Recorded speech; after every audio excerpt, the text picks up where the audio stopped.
Pemirsa, Badan Pusat Statistik mencatat kinerja perdagangan luar negeri Indonesia tetap positif hingga Mei 2026.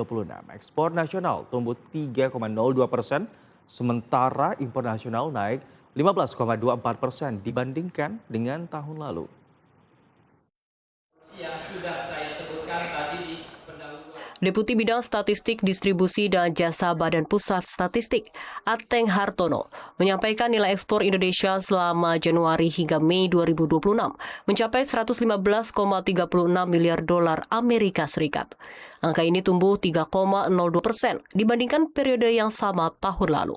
Ateng menyebut nilai impor Indonesia selama Januari hingga Mei 2026 mencapai 111,33 miliar dolar Amerika Serikat atau naik 15,24% dibandingkan periode yang sama tahun lalu.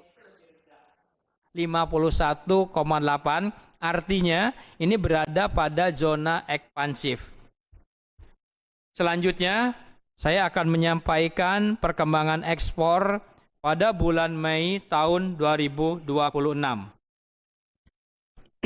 Sepanjang Januari sampai dengan Mei tahun 2026, total nilai ekspor mencapai 115,36 miliar US dollar atau naik 3,02% jika dibandingkan dengan periode yang sama atau periode Januari sampai Mei tahun 2025.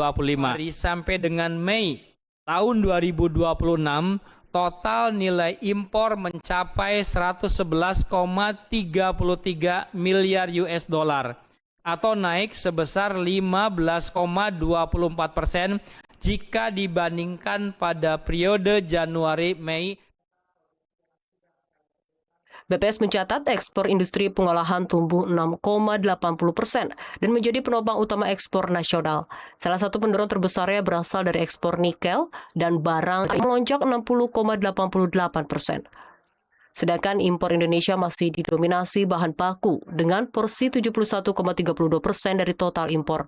Ateng menyampaikan Tiongkok masih menjadi tujuan ekspor terbesar Indonesia dengan nilai 28,54 miliar dolar Amerika Serikat, disusul Amerika Serikat dan India. Ketiga negara tersebut menyerap 44,20% total ekspor non-migas nasional. BPS mencatat hingga akhir Mei 2026, Indonesia masih membukukan surplus neraca perdagangan sebesar 4,03 miliar dolar Amerika Serikat. Capaian ini menunjukkan kinerja perdagangan luar negeri di Indonesia tetap terjaga dan mendukung penguatan ekonomi nasional. Laporan Tristania Faisa, Ardi Syahrial, Jakarta, Garuda TV.